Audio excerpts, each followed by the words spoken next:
안녕하세요, 닥터 뽀빠입니다. 오늘은 제목이 거창하죠. 근육 만들기 바이블, 이 원리를 바탕으로 해서 응용을 하시라, 요번 컨텐츠를 좀 만들게 됐습니다. 왜냐면은 근육 만드는 거에 대한 테크닉적이고 초보자들이 혹할 만한 자극적인 이런 내용들이 많이 좀 난무를 해요. 쉬운 방법을 많이 찾게 되죠. 그 어떤 걸 봐도 기본적인 내용들을 제대로 정리해 준 게 없어요. 그렇다 보니까 뭔가 논란이 많이 생기고, 자극이니 고중량이니 고반복이 중요하냐, 가압 트레이닝은 뭐고, 근데 실패 지정 호르몬은 어떻고, 이 모든 내용을 아우르는 바이블이 되고자 좀 준비를 하게 됐습니다.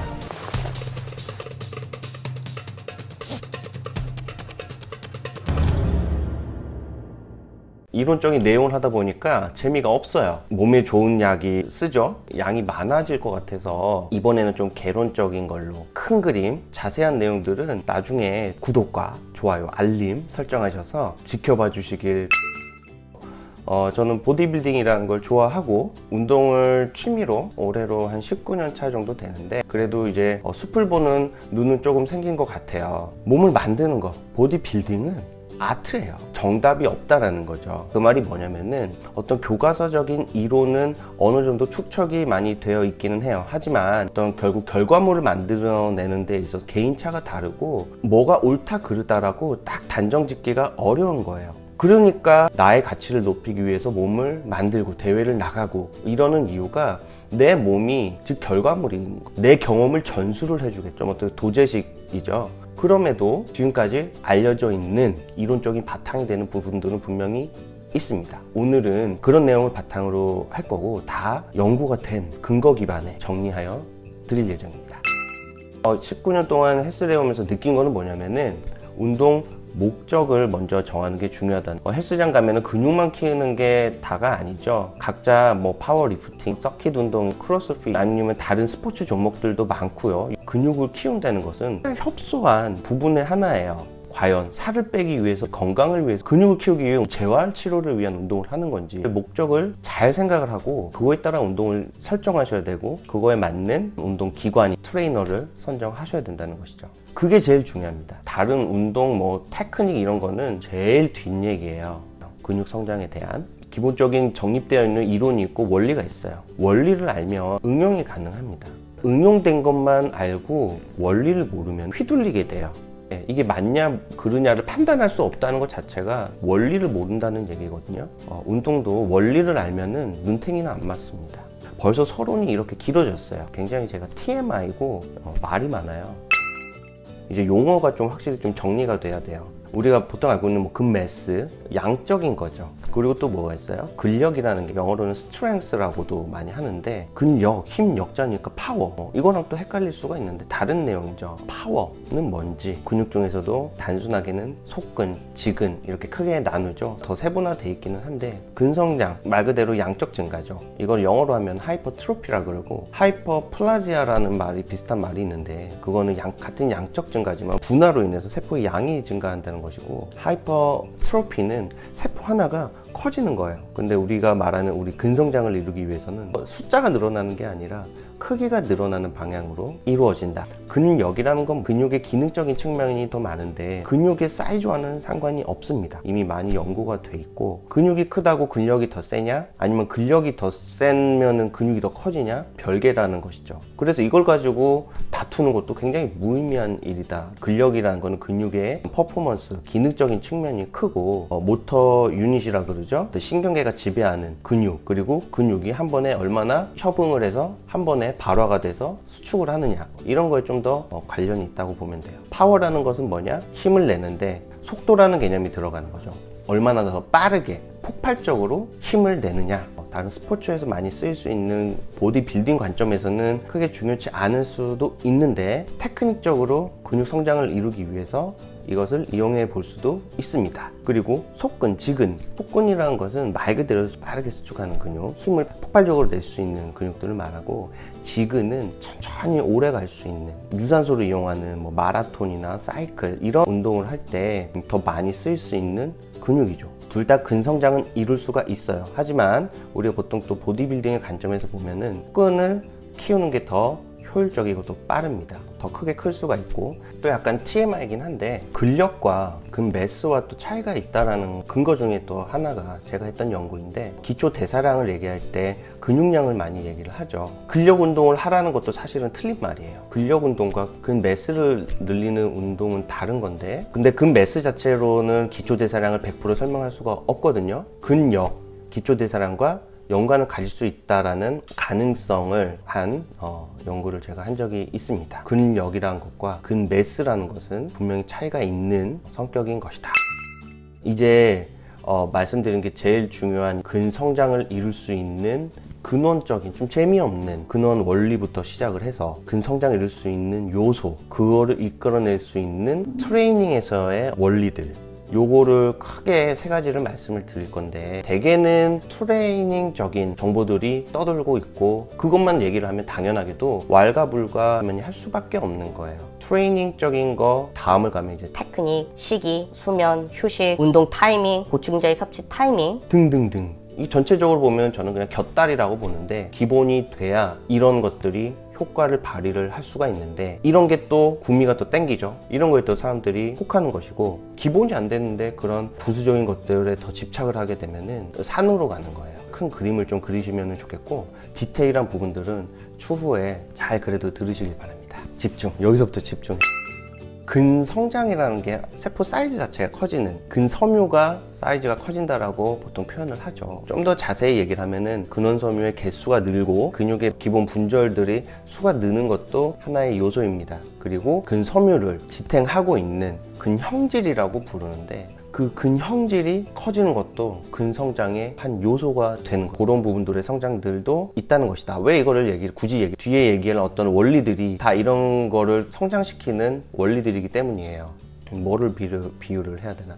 점점 이제 우리 심시티를 해보면요, 처음엔 도시가 요만했다가 점점 커지게 되면 우리 뭐 경찰서, 소방서 짓는데 하나로는 안 되죠. 파출소를 만들게 되고, 근육도 마찬가지예요. 어떤 세포 핵 하나로는 이게 커버가 안 되는 거예요. 위성세포라는 게 만들어집니다. 근육 성장을 위한 여러 가지 것들을 만들어내게 된다는 것이죠. 그럼 위성세포가 늘어나게 돼야 된다는 거. 집중. 근육 성장의 원리 중에 하나가 염증 반응입니다. 근육통이라는 것도 이런 염증 반응과 관련이 있어요. 우리 근육들도 근육 운동을 해가지고 손상을 입게 되면 염증 반응을 일으키게 되고, 그게 심하면 이제 근육통이 오게 되는 것이고, 그런 반응들을 통해서 근성장이 이루어진다는 것. 집중. 그리고 두 번째는 이제 그 과정에서 신호들을 주는 것 중에 하나가 호르몬이죠. IGF-1이라는 것도 있고, 성장 호르몬, 테스토스테론 뭐 이런 것들을 많이 얘기하는데, 어떤 신호들이죠. 그리고 호르몬적 신호들 말고 신경계적 신호들도 존재를 하게 됩니다. 집중. 또 한 가지는 세포 팽창이라는 게 있어요. 근육도 결국에는 세포의 어떤 한 변형된 형태이기 때문에 팽창 이 자체가 근성장을 이루는 신호들을 자극을 하게 된다는 거예요. 그러면 이제 왜 팽창을 하게 되냐? 우리 이게 삼투압의 원리인데, 농도가 적은 데서 농도가 많은 곳으로 물이 이동을 하는 거. 그럼 이 세포 안에 농도가 뭐가 달라지니까 물이 들어와서 세포가 팽창이. 그럼 뭐가 생겨서 그러냐? 근육 훈련 이후에 발생되는 대사 산물들, 어찌됐든 세포 팽창이 중요하다. 집중. 산소 결핍도 근성장을 이루는 신호들을 준다라고 알려져 있어요. 이거를 베이스로 해서 응용되어 나온 게 뭐죠? 가압 트레이닝. 그럼 왜 그렇게 되냐? 산소 결핍을 하면은 무산소 해당 과정, ATP를 생산하게 되는 과정에서 어떤 대사 산물들이 나옴으로써 결국엔 또 세포 팽창과 연관이 또 되는 것이죠. 원리들이 상호 연관이 되어 있어요. 이거 지금 말씀드린 요까지 잘 되짚어서 돌려보셔서 이해를 해야 돼요. 좀 더 앞서 말씀드린 걸 좀 더 근원적인 원리라고 보면은, 그 다음 단계, 이제 좀 더 이제 하위 단계의 원리예요. 결국에는 위의 것들을 이용을 한 근성장의 3대 요소라고 하는데, 첫 번째로는 기계적 긴장, 그리고 두 번째는 근육의 손상, 세 번째는 대사 스트레스, 이렇게 세 가지가 있는 것입니다. 집중. 기계적 긴장은 말 그대로 근육이 긴장하는 상태를 만든다는 거예요. 뭘로 긴장하는 상태를 만들 수가 있을까요? 어떤 중량이라는 것이 필요하겠죠. 이 긴장을 함으로써 근성장을 이루는 신호들을 자극을 하게 된다는 속근, 지근 중에 뭐를 더 성장을 시키느냐? 속근을 더 성장을 시키는 것으로 집중. 근육 손상, 이거는 많이 하죠. 우리 네거티브 운동이라고 이완성 수축을 할 때 어떤 미세 조직의 세포 단위에서의 손상이 일어나게 되는데, 이런 손상이 회복되는 과정에서 근성장이 이루어진다는 것이죠. 바로 염증 반응을 일으킨다는 것이죠. 집중. 그리고 마지막으로 대사 스트레스. 근육 운동이란 거는 무산소로 진행이 되잖아요. 에너지원이 된 ATP라는 것을 만들어낸다는 거예요. 무산소 과정에서. 어쩔 수 없이 대사적인 찌꺼기들이 많이 나오게 됩니다. 대표적인 게 이제 젖산이라는 게 알려져 있죠. 수소, 이온, 무기, 인산, 크레아틴, 세포 팽창과도 관련이 있고, 지금 말씀드린 세 가지는 이제 실제적으로 트레이닝에 접목하기 위해 좀 더 실제적인 원리들이에요. 그리고 좀 더 실제적인, 우리가 진짜로 웨이트 트레이닝을 할 때 뭐를 고려를 하느냐, 기본적인 원리, 근성장을 위한 요소들을 바탕으로 해서 실제적인 웨이트 트레이닝을 구상을 하는데, 강도, 볼륨, 운동 방법론적인 것, 몸뚱아리를 어떻게 움직여야 이 근육들을 운동을 시킬 수 있는지, 휴식 시간, 실패 지점, 반복, 속도, 그냥 웨이트 트레이닝 측면에서 근성장을 이루기 위한 요소들이 있는 거예요. 요것들을 근성장에 이용을 할 때 뭐를 바탕으로 설계를 하면 되느냐? 앞서 말씀드린 근성장을 위한 3대 요소들과 그 배경이 되는 이론을 바탕으로 해서 세팅을 하면 된다는 것이죠. 집중, 강도라는 것은 근성장에서 가장 중요하다고 많이 알려져 왔고, 우리 1RM 그거의 퍼센트로 그걸 몇 번 반복수를 했느냐 강도를 얘기를 하죠. 알려져 있기로는 6회에서 12회 정도가 근성장을 이루는데 최적의, 저중량으로 고반복을 하는 게 좋냐, 고중량으로 저반복을 하는 게 좋냐, 테크닉적인 것이고 다 이용을 해도 근성장에 다 도움이 됩니다. 최적은 일단 6에서 12회 정도의 적정한 중량으로 운동하는 게 근성장에 최대한 도움이 된다라고 알려져 있다라는, 중강도의 운동이 최적이긴 한다고 하지만 이것만 계속 반복한다고 해서 근성장을 최대로 이끌어낼 수도 없어요. 다 중요하다. 집중, 볼륨 트레이닝도 많이 하는데, 볼륨을 가져감으로써 오버리칭을 초과 회복을 유도하기 위한 일환으로 이것도 계속 볼륨 트레이닝만 할 수가 없어요. 왜냐? 오버 트레이닝이 될 수가 있단 말이죠. 볼륨 트레이닝 같은 경우에는 주기적으로 해줘야지, 아니면 오버 트레이닝의 위험이 따를 수도 있다라는.